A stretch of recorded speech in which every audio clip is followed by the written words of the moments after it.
Issues में भलीकार आऊं आहियां सुभान कोसो। अॼु ज़िक्र कंदासीं तमामु अहम मसइलो आहे। सिर्फ़ु 15 ॾींहंनि अंदरि हैदराबाद जे मुख़्तलिफ़ इलाइक़नि मां 16 खां वधीक जेके नामालूम लाश हथ आया आहिनि। ईअं ई सिंध जे ॿियनि शहरनि जंहिंमें सखर हुजे, कराची हुजे, उते नामालूम लाश मिलनि था। पुलिस बसि खाना पूरी करे उहे जेके समूरा लाश आहिनि ईदी हवाले करण बाद चुप थी वेही रही थी। ऐं इहे इंसान जेके कंहिं न कंहिंजा अज़ीज़ हूंदा, कंहिं न कंहिंजा माइट हूंदा, उन्हनि खे ईअं लावारस ॼाणाए दफ़नाइण जो जेको सिलसिलो आहे उहो जारी आहे। सहूलियतूं पुलिस वटि न आहिनि, इस्पतालनि अंदरि सहूलियतूं न आहिनि। मामिलो आहे छा? आख़िर छो ईअं इंसाननि खे अहिड़े अंदाज़ में जेको आहे त नामालूम करे उन्हनि खे दफ़नायो वञे थो? इन सॼे मामले ते अॼु जे प्रोग्राम में ॻाल्हि ॿोल कंदासीं। असांखे स्टूडियो में जॉइन कयो आहे साहिल जोगी साहिबु आहिनि, असांजा सखर जा रिपोर्टर आहिनि। ऐं ज़ूम ते जेको असां सां गॾु आहिनि वीडियो लिंक ते शौकत मेमन साहिबु आहिनि, असांजा हैदराबाद जा रिपोर्टर आहिनि। ऐं कुझु देरि में इसरार चांग साहिबु आहिनि, हाई कोर्ट जा वकील आहिनि, उहे असांखे जॉइन कंदा। उन सां गॾो गॾु हिन वक़्तु असां सां मौजूदु आहिनि डॉक्टर इमरान अली ख्वाजा साहिबु, MLO आहिनि हैदराबाद जा, उन्हनि असांखे टेलीफोन लाइन ते जॉइन कयो आहे। कुझु देरि में मेराज अहमद साहिबु आहिनि, उहे ईदी जा इंचार्ज आहिनि, उहे असांखे जॉइन कंदा। हीअ सॼे मामले ते शौक़त सां मां तव्हां ॾे ईंदुसि। शुरूआति तव्हां खां ई कयां थो। मूंखे ॿुधाइजो त हीअ जेके लाश हथ आया आहिनि, छा चवणु आहे पुलिस जो, किथां मिलिया, आख़िर छो इन्हनि सभिनी माण्हुनि 16 माण्हुनि खे ईअं नामालूम करे दफ़नायो वियो आहे? छा पुलिस का जांच वग़ैरह बि कई आहे? सुभान इंतिहाई अफ़सोसनाक सूरत हाल साम्हूं आई आहे। हैदराबाद जेको सिंध जो ॿियो नंबर वॾो शहर आहे, ऐं जिते जी इंतिज़ामिया पुलिस या जेके बि इन मामले सां लाॻापियल इदारा आहिनि, उन्हनि जी बेहसी जी इंतिहा आहे। बेहसी जेका साम्हूं आई आहे त 16 जीअं तव्हां ॿुधायो त 16 जेके नामालूम या अणॼातल जेके लाश आहिनि माण्हुनि जा, उन्हनि खे रुॻो 15 ॾींहंनि जे अंदरि 1 नवंबर खां 15 नवंबर ताईं ईदी वारनि ईदी सेंटर पारां नामालूम ॼाणाए अणॼातल ॼाणाए दफ़नायो आहे। हीअ रुॻो 15 ॾींहंनि जी ॻाल्हि न आहे, पर हीउ सिलसिलो काफ़ी अरसे खां जारी आहे। न ॼाण केतिरा सवें बल्कि हज़ारे अहिड़ा माण्हू, जीअं तव्हां सवेर फरमायो त जिनजा पंहिंजा प्यारा, पंहिंजा मिट माइट वारिस, उहे ख़ुदा ॼाणे त अञा ताईं बि उन्हनि जे इंतज़ार में ऐं दरनि में अखियूं विझो वेठा हुजनि, छाकाणि जो उन्हनि खे इहा ख़बर न पइजी सघी आहे त उन्हनि जा प्यारा ज़िंदा आहिनि या मरी विया। छो त हैदराबाद जे मक़ामी क़ब्रिस्ताननि में उन्हनि खे अणॼातल ॼाणाए, नामालूम ॼाणाए दफ़नायो आहे, जंहिंजो कंहिं बि क़िस्म जो को बि रिकॉर्ड साम्हूं न आयो आहे। अॼु जीअं ई केतिरनि ते पाण इहा ख़बर नशर कई त उनखां पोइ मूं ज़ाती तौर ते जॾहिं असां ॻाल्हि ॿोल कई डॉक्टर सां ऐं ईदी वारनि सां, पुलिस सां त राब्तो न थी सघियो। रिवायत मूजिबि पुलिस अहिड़नि मामलनि ते ॻाल्हाईंदे कतराईंदी आहे, सो पुलिस सां त राब्तो ज़िम्मेवार ऑफिसरनि सां न थी सघियो।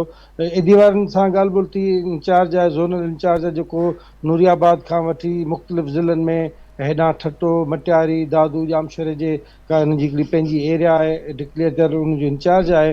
त उन चवणो त पुलिस खानापूरी जे लाइ महज़ असांखे इतला करे छॾींदी आहे त बाबा हिनखे लावारस लाश आहे, हुनखे दफ़नायो वञे। उनजी खानापूरी जे लाइ कुझु मख़सूस थाणे जे अंदरि नंढे मुंशी टाइप जा माण्हू रखियल हूंदा आहिनि, जेके लेटर खणी हुनजे हवाले कंदा आहिनि, हू हुनखे दफ़नाईंदा आहिनि। उन खां पोइ हिकिड़ी डिघी दर्दनाक कहाणी आहे। लाश जो जेको सफ़र आहे उहो हिकिड़ो अलॻि कहाणी रखे थो। मिसाल तौरु हुन ॿुधायो त असां जॾहिं लाश खणी वञूं था त जेके क़ब्रिस्तान आहिनि उते अलॻि माफ़िया वेठल आहिनि, गोरकन आहिनि, उते जेके इंचार्ज बणियल आहिनि, ठेकेदार आहिनि, सोकाल जेके उते जूं माफ़ियाऊं आहिनि, उहे उन्हनि लाशनि खे दफ़नाइण न आहिनि ॾींदा, छाकाणि जो इहो हिकिड़ो डिघो वरी अलॻि हिकिड़ो बहस थी वेंदो त उते कहिड़ियूं माफ़ियाऊं आहिनि, कीअं क़बरुनि जूं जेके एराज़ियूं उहे विकिरो थियनि थियूं, ऐं मख़सूस ताक़तवर माण्हू उन्हनि जा, उन्हनि खे लाश दफ़नाइण न आहिनि ॾींदा। जंहिंखां पोइ लाश खणी रुलंदा रहनि था, वरी पुलिस सां राब्तो कनि था। पोइ पुलिस कंहिंखे रहम अचे थो, ऑफिसर खे को सिपाही मोकिले लाश दफ़नाइनि था, इन क़िस्म जी सूरत हाल आहे। वरी जॾहिं मामिलो अची थो वञे ग़ैर मुस्लिम जो, छाकाणि जो जेॾी महिल को पर्चो ठाहीनि था लाश दफ़नाइण जे लाइ, त उन में ऐं किथे को ॼाणाइनि था शायदि, जंहिंखां पोइ गैर मुस्लिम जेकॾहिं लाश आहे त उन जे लाइ वरी अञा बि वधीक मसइला आहिनि। हिते मक़ामी क़ब्रस्ताननि में उन्हनि खे गैर मुस्लिम खे दफ़नाइण नथा ॾियनि। इहो ख़ुदि अॼु एदी वारनि ॿुधायो त ॾाढी दर्दनाक सूरत हाल आहे। पोइ उन्हनि खे वरी शहर खां 25-30-40 किलोमीटर मुख़्तलिफ़ इलाइक़नि में जिते गैर मुस्लिमनि जा मसाण आहिनि या क़ब्रस्तान जेके बि चओ उहे, जीअं मटियारी आहे इन तरफ़ आहिनि, उते खणी था वञनि। उते बि उन्हनि जो हिकिड़ो अलॻि डिघो हुन किसो ॿुधायो। हुन ॿुधायो त इहो जेको लाश जे दरबदर थियण वारो सिलसिलो उन वक़्तु शुरू थिए थो जॾहिं लाश मिले थो।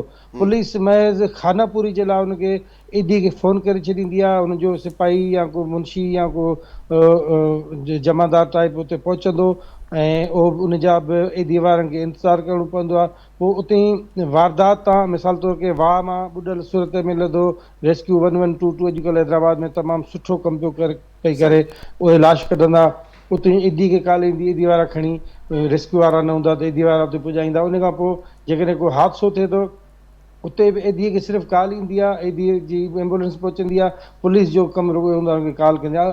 आमतौर ते कॉल बि आम माण्हू करे छॾींदा आहिनि, पर पुलिस खानापूरी जे लाइ पोइ बाद में लेटर ठीकु आहे, मोकिले छॾींदी ठीकु आहे आहे। अस्पताल में शौकत अहिड़ी तरह शौकत सां। मेमण साहब तव्हां सां गॾु, शौकत तव्हां सां गॾु ई रहो। जेको आहे त डॉक्टर इमरान अली ख्वाजा साहब सां गॾु आहिनि। डॉक्टर साहब मां तव्हां ॾे ईंदुसि। डॉक्टर साहब, छा कानूनी तरीक़ेकार आहे हीअ जेके नामालूम लाश आहिनि, जॾहिं पुलिस हिनखे अस्पताल खणी थी अचे या उतां ई ईदी जे हवाले कयो थो वञे, छा तरीक़ेकार छा आहे कानूनी साईं?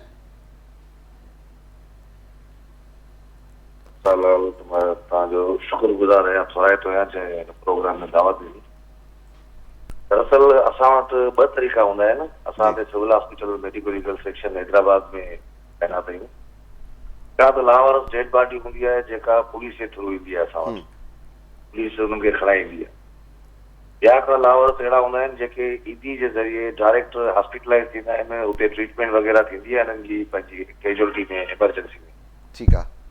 त इहे ॿ तरीक़ा हूंदा आहिनि। पोइ उन्हनि मंझि इहो हूंदो आहे जेका पुलिस खणाए ईंदी आहे असां वटि, जेकॾहिं इलाज कराइण जा ट्रीटमेंट लाइ बि ईंदी आहे त उहो पुलिस जे थ्रू सॼो हूंदो आहे। पुलिस जेका आहे सो उते ट्रीटमेंट बि कराईंदी आहे। पोइ जेकॾहिं कंहिंजी डेड बॉडी माना ईअं सम्झो डेथ थी वञे त उहो पुलिस जे थ्रू कानूनी कार्रवाई थींदी आहे ऐं पोस्टमार्टम वग़ैरह कंडक्ट कयो वेंदो आहे, हुनखे इंफॉर्म कयो वेंदो आहे। सही।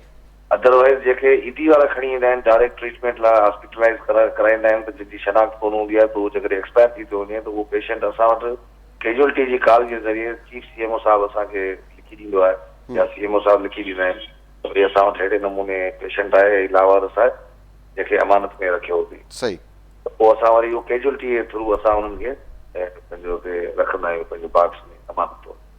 अच्छा डॉक्टर साहब, हीअ जेके नामालूम हूंदा आहिनि इन्हनि जी सुञाणप जो को तरीक़ेकार आहे कानूनी तौर ते? इहे केतिरी देरि ताईं जेके हिन जा फिंगर्स उहे कमु कंदा? अगरि इहो पुलिस जो कमु आहे या अस्पताल अंदरि अहिड़ी सहूलियतूं आहिनि न, इहो आहे मामिलो कीअं? माना हिकिड़े को माण्हू आहे जेको अस्पताल पहुचे थो, उनजी सुञाणप नथी थिए, तरीक़ेकार छा हुजणु घुरिजे उहे? त हुनजा ॿ टे तरीक़ा हूंदा आहिनि। हिकिड़ो त इहो जॾहिं पुलिस जेके खणी थी अचे या छा, त उन पुलिस उन्हनि जी वेरिफिकेशन कराईंदी आहे, फिंगर प्रिंट्स कराईंदी आहे। ठीकु आहे। त उते पंहिंजो फॉरेंसिक डिपार्टमेंट आहे, उन्हनि खे कॉल कंदा आहिनि, उहे ईंदा आहिनि, उनजा फिंगर प्रिंट्स वठंदा आहिनि। त जेकॾहिं बॉडी सेट हूंदी आहे, सही हूंदी आहे, जंहिंजा फिंगर प्रिंट सही हूंदा आहिनि, त उहे तक़रीबन मैच करे उन्हनि जो रिकॉर्ड निकिरी ईंदो आहे। ऐं ॿियो तरीक़ो इहो हूंदो आहे त अॼुकल्ह पंहिंजे हिते हैदराबाद डिस्ट्रिक्ट में माशाल्लाह जेको सो तक़रीबन थाणनि ते उन्हनि वटि डिवाइस आहे मौजूदु न। ठीकु आहे। त उहो डिवाइस उहे खणी ईंदा आहिनि, त उहो डिवाइस ते ईअं हणंदा आहिनि त उहो तक़रीबन विदिन 10 सेकेंड्स हुनखे इंफॉर्मेशन मिली वेंदी आहे त हीअ केरु आहे या छा आहे। उहो बॉडी ते डिपेंड करे थो, छो जो बॉडी जेकॾहिं पुराणी आहे, जंहिंजा फिंगर प्रिंट्स माना ॾेई था वञनि, या हिकिड़ी असां वटि ड्राउनिंग जी बॉडीज़ अचनि थियूं जेके बिल्कुलु माना सुञाणप में कोन हूंदियूं आहिनि, हुननि जा जेके हैंड्स हूंदा आहिनि उहे सभु माना वाशरमैन जी तरह हूंदा आहिनि, त उन्हनि जा वरी उहे मैच न कंदा आहिनि। त पोइ असां वरी हुनजो ॿियो तरीक़ो इहो कंदा आहियूं जो हुनखे अमानत में रखंदा आहियूं, पोइ हुनजा DNA सैंपल्स कढंदा आहियूं। ठीकु आहे। जंहिंमें हुनजा टीथ हूंदा आहिनि, हेयर्स हूंदा आहिनि, नेल्स हूंदा आहिनि, ऐं इवन बॉडी स्वाब असां मसल डीप स्वाब खणंदा आहियूं, त उहे बि रखंदा आहियूं ताकी सुभाणे जेकॾहिं हिनजी का शनाख्त थिए थी या बाद में का ख़बर पए थी त हुनजे गुस्ताख सां जेको आहे सो मैच कराए सघूं। अच्छा डॉक्टर साहब, हीअ जेको बॉडी हूंदी आहे उन फिंगर प्रिंट्स जेके हूंदा आहिनि, असल ठीकु आहे बॉडी कंडीशन में बि बहितर आहे, त घणनि ॾींहंनि ते अगरि इंसानु हिकिड़ो जेको फौत थी वञे, घणनि ॾींहंनि खां पोइ ताईं बि अगरि हुनजा फिंगर्स वठनि त उहे कम ते उन्हनि ख़बर पइजी सघे थी केरु आहे, माना उहो मैच करे सघनि? विदिन 3 डेज़ उहो सेट हूंदो आहे। 3 डेज़ खां पोइ जेको आहे सो बिल्कुलु छा जो असां वटि कोल्ड स्टोरेज आहे, कोल्ड स्टोरेज जो जेको टेम्परेचर आहे उहो आहे -42 सेंटीग्रेड। ठीकु आहे। त उनजे करे उहो बिल्कुलु कोल्ड थी ऐं स्टफ थी वेंदो आहे न, त उन में थोरी मुश्किलात थींदी आहे। बाक़ी विदिन 3 डेज़ जे करे अगरि उनजी कराए सघिजे थी त उहो थी वेंदी, उनजी आइडेंटिफिकेशन थी वेंदी आहे। डॉक्टर साहब तव्हां वटि अक्सर इहे केस ईंदा हूंदा, पुलिस जी संजीदगी नज़र ईंदी आहे या ईअं जीअं असांजो शौकत मेमण साहब ॿुधाए पियो खानापूरी करे बसि हिकिड़े माण्हू खे रवानो कयो वेंदो आहे या वाक़ई संजीदगी सां इन्हनि मामलनि खे ॾिठो वेंदो आहे? त हींअर बि रिसेंटली जेको आहे सो पंहिंजे हिते हिकिड़ो इंसिडेंस थियो, तव्हांखे ख़बर हूंदी त जेको हैदराबाद में धमाको थियो फैक्ट्री में, त इन मामले मंझि बि पुलिस माशाल्लाह असां सां सुठो कोऑपरेट कयो, बल्कि 100% छो जो उते सभु मौजूदु हुआ, हर चीज़ पूरी राति हुआ ऐं ॿिए ॾींहं ताईं बि उन्हनि जो जेको बि हिते क़दर जो SSP साहब त इहे इंस्ट्रक्शन उन्हनि खे बि ॾिना हुआ त DNA वारनि खे असांजी जेका लैब आहे DNA जी जांच शुरू में, जी त उन्हनि खे त उहो संडे जे ॾींहुं बि उहा ओपन हुई न, त इवन DNA वारा जेके हुआ असांजा मोहम्मद हुसैन साहब वारा आहिनि या इहे उहे बि सभु असां हिते मौजूदु हुआ, जिन सैंपल्स कढिया इहे सभु हर शइ ऐं डीप मसल स्वाब वग़ैरह उन्हनि DNA वारनि ई कढियो संडे जे ॾींहुं, जॾहिं त उहो लैब बंदि हूंदी आहे। सही। त इहे SSP साहब जा इंस्ट्रक्शन हुआ त भई तव्हां कीअं बि करे हिननि जी वेरिफिकेशन ऐं जेका बि जेके लवाइकी हुआ जिन न पियो सुञातो उन्हनि सां माना क्रॉस मैच वग़ैरह उन टाइम ते उहे माना हितां टिशूज़ असांजा विया पिया, हर शइ विया पिया उनजा लवाइकी, त उहे उन्हनि सां मैच करे उन्हनि खे ॿुधायो पियो त भई हीउ तव्हांजे खानदान जो आहे, हीउ तव्हांजो माण्हू आहे। त इहो माशाल्लाह हिन मामले में हिननि सुठो कोऑपरेट कयो पुलिस। ठीकु आहे, ठीकु आहे, वॾी महिरबानी डॉक्टर इमरान अली ख्वाजा साहब, तव्हां पंहिंजो क़ीमती वक़्तु ॾिनो। अच्छा साहिल साहब, मां तव्हां ॾींदुसि, हीअ त हैदराबाद जो मामिलो आहे, डॉक्टर साहब ॿुधाइनि पिया त पुलिस अचे पई, पर शौकत ॿुधाए पियो त वरी खानापूरी कई वेंदी आहे, उन्हनि माण्हुनि जी सुञाणप जे लाइ को अमली तरह जी संजीदगी हुजे, को इंसानु आहे कंहिंजो प्यारो हूंदो, कंहिंजो माइटु हूंदो, उहा नज़र न ईंदी आहे पुलिस तरफ़ां। सखर में बैराज आहे, उन समेत बि सखर तमामु वॾो शहरु आहे, उते छा सूरत हाल आहे? उते बि हैदराबाद वांगुरु ईअं खानापूरी वारो सिलसिलो आहे या पुलिस अहिड़नि लाशनि जी सुञाणप लाइ कोशिशि कंदी आहे त वाक़ई इन जो को वारिस अचे ऐं उहो पंहिंजो लाश खणाए वञनि ऐं पाण हुनजी तदफ़ीन कराइनि, या बसि उते बि ईदी जे हवाले ई कयो वेंदो आहे लाशनि खे? सुभाणे साहब, पहिरियों त मां तव्हांखे ख़िराजी तहसीन पेश कंदुसि। जो इंतिहाई अहम इशू आहे जंहिं ते तव्हां ॻाल्हायो पिया, इहे नामालूम लाशनि मिलण वारो जेको सिलसिलो आहे अॼु खां न आहे, हीउ केतिरनि ई सालनि खां सिंध में हले थो पियो ऐं उन्हनि नामालूम लाशनि जे पोयां कोई नथो लॻे, उन्हनि जी कोई जेको आहे सो दाद फ़रियाद न आहे। लाश में इंट्रस्ट पुलिस खे तॾहिं थींदी आहे जॾहिं उन लाश मां किथे उन्हनि खे काई शइ हड़ हासिलु थींदी आहे। सो इन जे करे पूरी सिंध जी या सखर में बि सिर्फ़ु खानापूरी थिए थी ऐं सखर जी मां ॻाल्हि कंदो, उते 3 क़िस्मनि जा जेके लाश आहिनि उहे असांखे मिलंदा रहिया आहिनि। हिकिड़ा उहे लाश आहिनि जेके मवाली हुजनि या जेके मस्ताना मलंग हुजनि, उहे अकेला ऐं लावारस हुजनि, उहे बेयारो मददगार ज़िंदगी गुज़ारंदे मरी वञनि था, उहे लाश मिलनि था। उहे पुलिस खे इतला थींदो आहे, असां वटि तरीक़ेकार इहो आहे त पुलिस वरी ईदी खे चवंदी आहे, ईदी उहे लाश दफ़नाए छॾींदी आहे।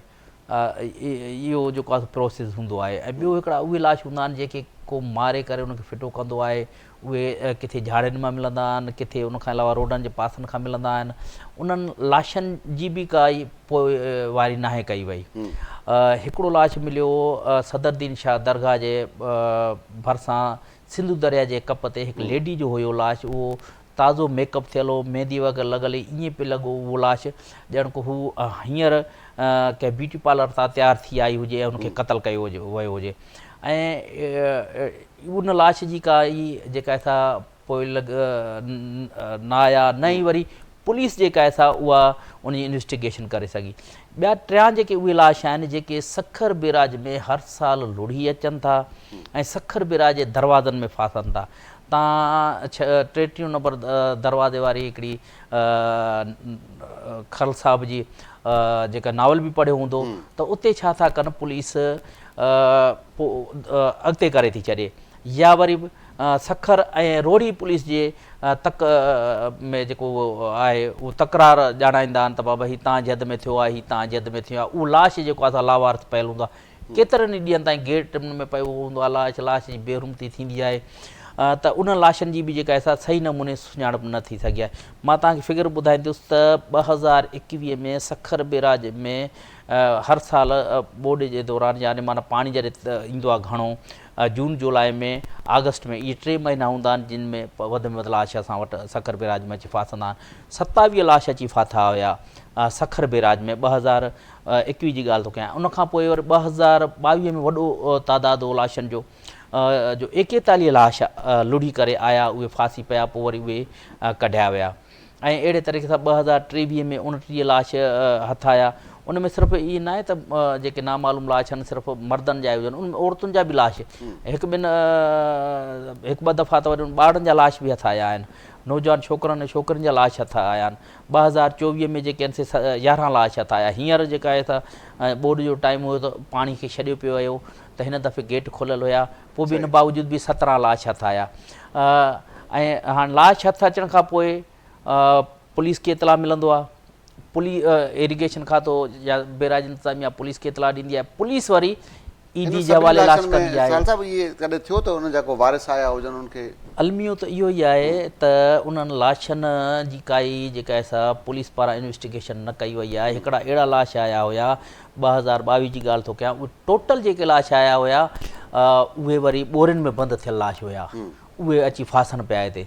वरी उन खां पोइ जॾहिं 2023 में जेके बि लाश आया उहे वरी कपिड़नि खां आजी हालत में लाश औरतुनि मर्दनि जा जेके से आया पे, माना प्रॉपर लाश बि अचनि पिया। हाणे जदीद दौरु आहे, फिंगर प्रिंट जे ज़रिए आसानीअ सां लाशनि जी सुञाणप करे पई सघी, पर पुलिस जेका आहे सा उहा इंट्रस्टेड न आहे। इन जे करे हिकिड़ी ॿी ॻाल्हि मां तव्हांखे ॿुधायां त इरिगेशन पुलिस खे ॿुधाए पंहिंजो ख़फ़ लाहे थी छॾे, ऐं पुलिस ईदी खे ॿुधाए ऐं वरी उहे वञनि था। साल साहिब असां सां गॾु आहिनि जेको आहे त इसरार चांग साहिब आहिनि, हाई कोर्ट जा वकील आहिनि, उन्हनि सां गॾु टेलीफोन लाइन ते जॉइन कया। इसरार साहिब तव्हांजी वॾी महिरबानी, तव्हां क़ीमती वक़्तु ॾिनो आहे। इसरार साहिब हीउ वॾो अलमियो आहे त 16 लाश मिलिया आहिनि हैदराबाद में 15 ॾींहंनि अंदरि, ऐं उन्हनि खे नामालूम ॼाण आहे दफ़नायो वियो आहे। इहो सिलसिलो सिर्फ़ु हाणे कोन्हे 15 ॾींहंनि जो, सखर हुजे, कराची हुजे, हैदराबाद हुजे, ईअं ई इन लाशनि खे पुलिस ईदी हवाले करे पंहिंजो जेको फ़र्ज़ु आहे उहो पूरो करे छॾींदी आहे। छा कानून में छा असर गुंजाइश आहे? कानून छा थो चए त छा थियणु घुरिजे इन्हनि सां जेके नामालूम लाश मिलनि था? वॾी महिरबानी। असांजे मुल्क जो अलमियो आहे त हिते कानून हर शइ जे लाइ मौजूदु आहिनि, पर उन्हनि कानूननि ते अमल दरामद जेका आहे उहा न हुजण जे बराबरि आहे। इहो साॻियो मामिलो जेको आहे उहो जेके लावारिस लाश हथ अचनि था उन्हनि सां बि थिए थो, जॾहिं त असां वटि कानून में सॼो तरीक़ेकार मौजूदु आहे, चाहे उहो CRPC हुजे या पुलिस रूल्स हुजनि, उन में सॼो तरीक़ेकार ॾिनल आहे त जेकॾहिं को बि लावारिस लाश मिले थो त शुरूआती तौर ते उन जो पहिरियों त जेकॾहिं गुंजाइश आहे या शक आहे उन में उनजी FIR थियणु खपे। जेकॾहिं को बि शक न आहे, अहिड़ो को मामिलो नथो नज़र अचे त उनजी रोज़नामचा में एंट्री थिए, ऐं एंट्री थियण खां पोइ जितां बि उहा बॉडी रिकवर थिए थी, उहा जेकॾहिं पाणी मां मिले थी पोइ त थोरो अलॻि मामिलो थिए थो। बाक़ी जेकॾहिं का ॿी जॻह तां मिले थी त पोइ उन जॻह खे महफ़ूज़ करिणो आहे त जीअं उते जेके उन लाश सां गॾु के सबूत वग़ैरह हुजनि त उन्हनि खे गॾु करे सघिजे। उहा मामिलो कोन थो थिए। उन खां पोइ उन लाश जूं प्रॉपर तस्वीरूं कढणियूं आहिनि हर एंगल खां, त जीअं उन खे पब्लिश कयो वञे, उन्हनि जी सुञाणप थी सघे। ॿियूं के ख़ासि निशानियूं जीअं कपिड़ा मिसाल अचनि था, उनखे कहिड़े क़िस्म जा कपिड़ा पातल आहिनि, या को ज़ेवर वग़ैरह पातल आहे, या मर्द जीअं मुंडियूं पाईंदा आहिनि या के पथर पाईंदा आहिनि, अहिड़े क़िस्म जूं जेकॾहिं के तफ़सील आहिनि त उन्हनि जा बि तस्वीरूं बि कढणु खपनि, ऐं उहे सॼियूं तफ़सील उन्हनि खे पुलिस खे नोट करणियूं हूंदियूं आहिनि। ऐं उन खां पोइ उन्हनि सभिनी शयुनि खे पब्लिश करणो हूंदो आहे अख़बारनि जे ज़रिए, मीडिया जे ज़रिए। अॼुकल्ह सोशल मीडिया जो दौरु आहे, उहो सोशल मीडिया ते बि उन्हनि शयुनि खे मोकिलणु खपे। पोइ उन्हनि लाशनि जो पोस्टमार्टम कराइणु ज़रूरी आहे त इहो ख़दशो ख़तमु थिए त उहा उन्हनि जी डेथ जेका थी आहे उन जा सबब कहिड़ा आहिनि, छा उन्हनि खे क़तल कयो वियो आहे या कुदरती तौर ते उन्हनि जी मौत वाक़ई थी आहे, छा बि मामिलो हूंदो त उहा पोस्टमार्टम जे ज़रिए उहे सभु शयूं साम्हूं अची वञनि। ऐं उन्हनि जे जिस्म ते जेकॾहिं के निशानात या जिस्म ते को अहिड़ो मवाद मिले थो उनखे बि महफ़ूज़ करणो आहे। ऐं जिस्म जे अंदरि बि जेकॾहिं को मवाद मिसाल ज़हर कंहिंखे ॾिनल आहे या हुनजे जिस्म में को अहिड़ो मादो अंदरि पियल आहे त उनखे बि महफ़ूज़ करणो आहे। उन जा ब्लड सैंपल्स जेके आहिनि उहे महफ़ूज़ करणा आहिनि, DNA महफ़ूज़ करणा आहिनि। इहे सभु शयूं महफ़ूज़ करे ऐं उन्हनि खे पूरी तरीक़े सां अवाम जी आगाही जे लाइ ऐं जीअं तव्हांजी का मदद करे सघे त उनखे पब्लिश करणो हूंदो आहे। पर असां वटि अनफॉर्चुनेटली इहे मामला थियनि कोन था, ऐं इहा सभु कार्रवाई करण खां पोइ उहा सॼे जी सॼी रिपोर्ट जेका आहे उहा जेको इलाइक़े जो मैजिस्ट्रेट आहे जी। उन वटि बि पेश करणी आहे, जीअं अदालत बि जेका आहे उहा बि उन ते पंहिंजी इंक्वायरी कराए सघे। पर अफ़सोस जी ॻाल्हि आहे त असां वटि बसि पंहिंजो फर्ज़ु पंहिंजे मथे तां वज़न लाहिणो हूंदो आहे ऐं उहे ईडी जे हवाले करे या छिपा या कंहिं बि ॿिए इदारे जे हवाले करे उन्हनि खे जल्दी में दफ़नाए छॾींदा आहिनि। जॾहिं त कानून चवे थो त घटि में घटि 72 कलाक उन्हनि लाशनि खे महफ़ूज़ करिणो आहे ऐं पोइ बि अञा वधीक ज़रूरत हुजे त वधीक बि उन्हनि खे महफ़ूज़ कजे, पर घटि में घटि एतिरो अर्सो ज़रूरु महफ़ूज़ करे ऐं उन खां पोइ उन्हनि खे दफ़नाइण जो तरीक़ेकार करणो हूंदो आहे। पर उन खां पहिरियां जेके मां सॼो तफ़सील ॿुधाए वियुसि उहे सभु शयूं करणु लाज़मी हूंदियूं। ठीकु आहे। अच्छा सर साहिबु, हीउ जेको असां वटि मामिलो आहे, हिकिड़े जीअं तव्हां बि ॿुधायो त हिकिड़े पुलिस जेके सिपाही खे सॼो मामिलो ॾिनो वेंदो आहे, पोइ वञी करे उहो खाना पूरी करे जेके कागज़ी कार्रवाई आहे, उन सां गॾु उहे जेके इंसानी हक़नि जी जेके तंज़ीमूं आहिनि उहे बि असांखे किथे न किथे नज़र न पिया अचनि त भई घटि में घटि हिकिड़ो इंसानु आहे जेको कंहिं बि जेको आहे त नामालूम हालत में मिले पियो, उनखे सॼी जेकी कानूनी जेके चाराजोई आहिनि उहे पूरियूं थियनि, उनखां पोइ उनखे उनजे वारसनि जी ॻोल्हा कई वञे, उन सां गॾोगॾु जेको तव्हांजो पब्लिक करणु, ख़ासि तौर ते को इश्तिहार को अख़बार में ॾियणु, इन टाइप जे लाइ को ॿियो को तरीक़ेकार ही पुलिस त न पई करे, छा हुजणु घुरिजे, ॿियो कानूनी तरीक़ो कहिड़ो आहे? अदा उन जे लाइ ईअं आहे त असांजे मुआशिरे में बदकिस्मती सां एतिरा घणा मसइला आहिनि ऐं जेके ज़िंदा माण्हू आहिनि या जेके उहे बि माण्हुनि सां ज़ुल्म थियनि था, जबर थियनि था, ज़्यादतियूं थियनि थियूं, उन्हनि मसइलनि में एतिरा हर माण्हू फाथो पियो आहे जो वधीक उनखे सोचण जो वक़्तु बि कोन थो मिले ऐं सॼो ॾींहुं हर माण्हू जेको आहे उहो जदोजहद में रहे थो पियो, कीअं कहिड़े तरीक़े सां इज़त भरी ज़िंदगी असांजे मुआशिरे में गुज़ारे सघे। सही ॻाल्हि आहे। बाक़ी जेतिरे ताईं ॻाल्हि आहे जेके इंसानी हक़नि जूं तंज़ीमूं आहिनि या जीअं असांजूं बार एसोसिएशन्स आहिनि उहे थोरो घणो इन मामले ते कुझु न कुझु कनि थियूं, पर अञा बि वधीक कमु करण जी ज़रूरत आहे। ऐं बिल्कुलु तव्हांजी इहा ॻाल्हि सही आहे त जेके इंसानी हक़नि जूं तंज़ीमूं आहिनि, वकीलनि जूं तंज़ीमूं आहिनि या ॿिया जेके बि तांजावंद माण्हू आहिनि, उन्हनि खे अॻिते अचणु खपे। उन्हनि जे लाइ पहिरियों त अवेयरनेस सेशन्स थियणु खपनि, माण्हुनि खे आगाही मिले त जेकॾहिं को बि अहिड़ो लाश आम माण्हू खे मिले थो त हू उन सां का बि हथ चुरांद न कनि, छो जो हर जेको ॾोह थियलु हूंदो आहे। सर साहिबु, ईअं बि चई सघूं था न त इन नामालूम लाशनि जी आड़ में केतिरा अहिड़ा बि केस लुड़ी वेंदा हूंदा जेके हक़ी तौर उन्हनि खे मारियो वियो हूंदो, नामालूम ॼाणे उनखे दफ़नाए छॾींदा हूंदा, इहे बि मुमकिन आहे? त मुमकिन न आहे। मुंहिंजो त इहो इल्ज़ाम आहे त अक्सरियत अहिड़नि ई माण्हुनि जी हूंदी आहे जेके कंहिं न कंहिं सबब जे करे मारिया वेंदा आहिनि। पोइ जीअं अक्सर इहो तरीक़नि में नालो बि लॻंदो आहे त ये जो नामालूम है हमें हमको सब मालूम है, त इहे नामालूम रखियो थो वञे। इहो हिकिड़ो सिस्टमेटिक तरीक़ेकार हिननि ठाहियो आहे त उहो जेको बि तव्हां ॾोह थिए थो उन ॾोह खे लिकाइण जे लाइ उन लाश खे तव्हां पाणी में लोड़े छॾियो ऐं उनखे अहिड़ी जॻह तां लोड़ियो जीअं मिलंदे मिलंदे उनखे काफ़ी अर्सो गुज़री चुको हुजे, उहो लाश जी हालत ख़राब थी चुकी हुजे त उन ते को सबूत बाक़ी न रहनि जंहिंमां इहो आइडेंटिफाई थी सघे त ही कंहिंजो लाश हुयो ऐं हुनजे जेको मौत जो सबबु आहे उहो कहिड़ो हुयो। त उहो इन हथ वठी इहे सभु कम कया था वञनि, पर उन जे बावजूद बि साइंस ऐं टेक्नोलॉजी अॼुकल्ह एतिरी तरक़ी कई आहे जो कहिड़ी बि कंडीशन में इवन को डेड बॉडी का सड़ी थी वञे त सड़ियल हालत में बि उन में एतिरो मवाद मौजूदु हूंदो आहे, एतिरो एविडेंस मौजूदु हूंदो आहे, एतिरा सबूत मौजूदु हूंदा आहिनि उन मां उन जी आइडेंटिफिकेशन बि थी सघे थी ऐं उन जे जेके मौत जा सबब आहिनि उहे बि मालूम थी सघनि था। ठीकु आहे। पुलिस वटि बि अहिड़ी ट्रेनिंग कोन्हे, न त पुलिस वारा त पाण जेको ॿिया नामालूम लाश आहिनि जेके हूं बि क़तल थी वेंदो आहे, तव्हां ॾिसंदा आहियो उते जेके खोल वग़ैरह मिलंदा आहिनि पुलिस वारा उन्हनि खे हथ में खयूं वठंदा आहिनि, जॾहिं त उन्हनि ते फिंगर प्रिंट्स हूंदा आहिनि उन्हनि खे महफ़ूज़ करणु खपे। त शयूं असां वटि महफ़ूज़ सही तरीक़े सां थियनि कोन थियूं, उन जे लाइ अवेयरनेस जी बि ज़रूरत आहे ऐं उन ते क़ानूनी तरीक़े सां कमु करण जी बि ज़रूरत आहे। बिल्कुलु ईअं आहे। वॾी महिरबानी इसरार चांग साहिबु, तव्हां पंहिंजो क़ीमती वक़्तु ॾिनो। नज़ीर, तव्हां इसरार चांग साहिबु हाई कोर्ट जा वकील, हुनजी गुफ़्तगू ॿुधी, बिल्कुलु अवेयरनेस जो बि मामिलो बि आहे ऐं तरबियत बि पुलिस जी उहा न आहे त इन सभिनी शयुनि खे कीअं संभाले।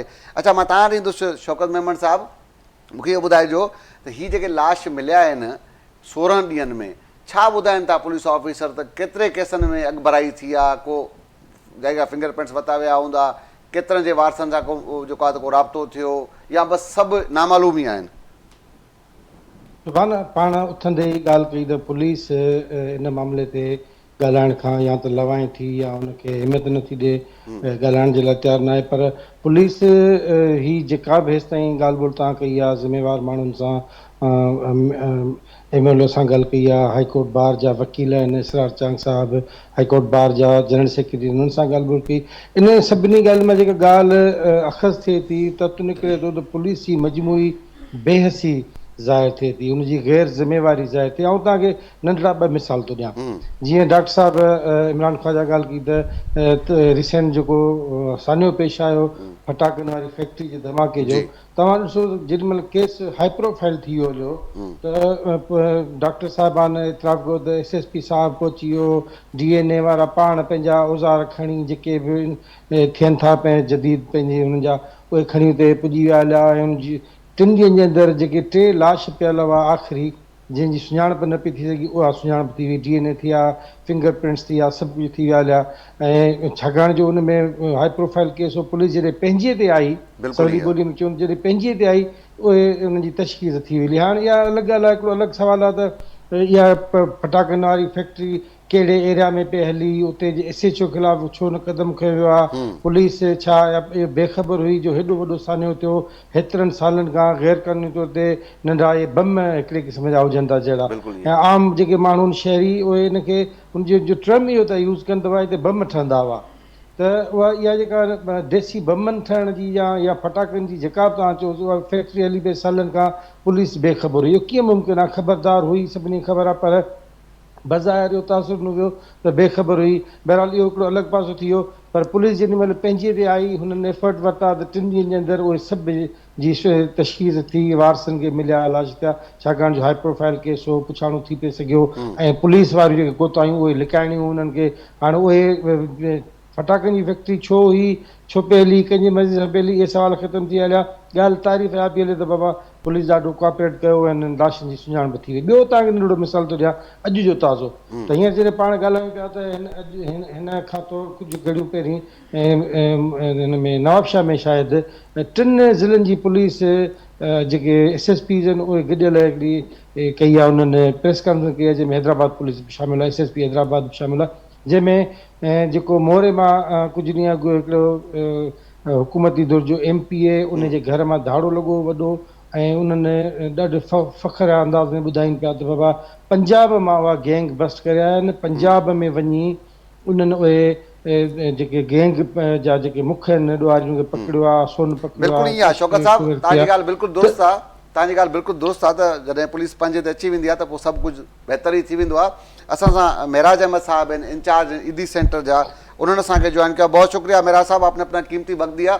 मेराज साहब ये बताएं कि 16 नामालूम लाश मिले हैदराबाद में से, किस तरह क्या होता है कि पुलिस आपके हवाले ऐसे जो नामालूम लाश है उनको करती है, या आपको किसी के और किसी सोर्स से इत्तला दी जाती है कि यहाँ पे लाश है तो आप जाते हैं वहाँ पे?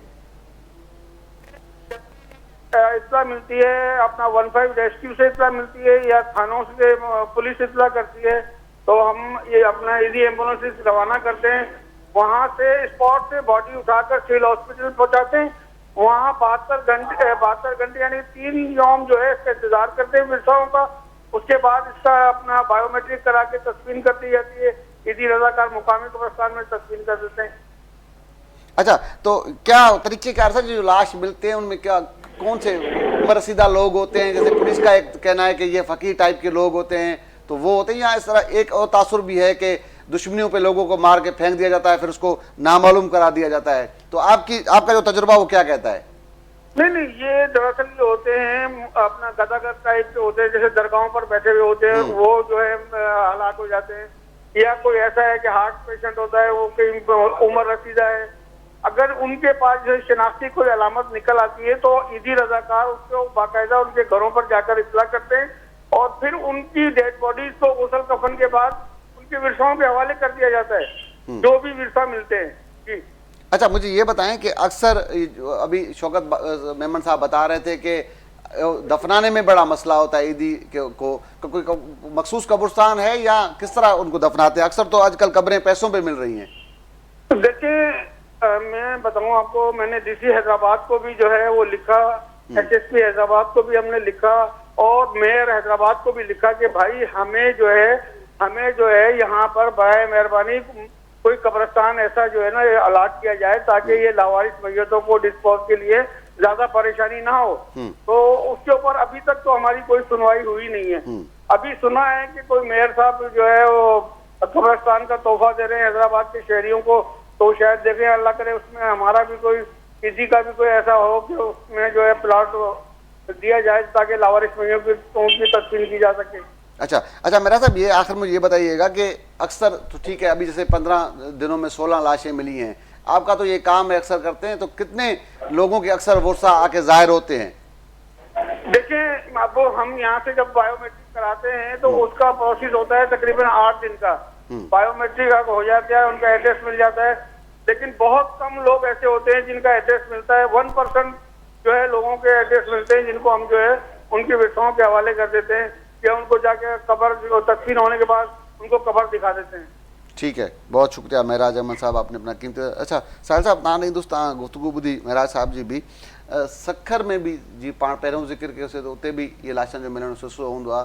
पुलिस वटि उते सखर में कोई जुदा इन्हनि जे लाइ को ब्रांच क़ाइमु थियल आहे छा? त कमु एतिरो आहे, जीअं इसरार साहब चवनि पिया, हर माण्हू पंहिंजे हुन में लॻो पियो आहे, हीअ नामालूम आहे, वरी जी थी बि लाश वञे, उनजो वारिस बि को न हुजे।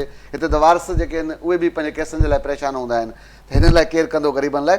पर उते को जुदा ब्रांच आहे, छा तरीक़ेकार आहे पुलिस जो?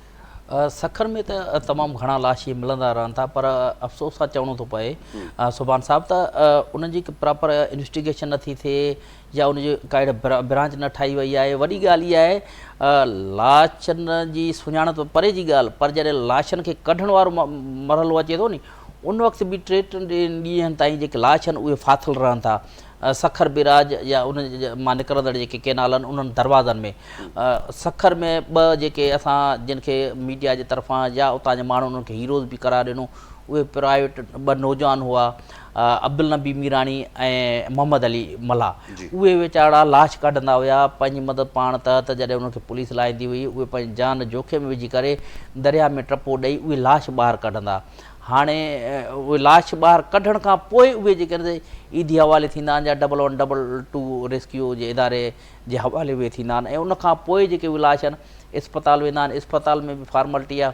हाणे बि तव्हां वञी ॾिसंदव त मुर्दा खाना में जेके आहिनि से 100 जे तादाद में उते जुज़ा पिया आहिनि, पर कंहिंजी सुञाणप न आहे, ऐं उहे लावारस आहिनि।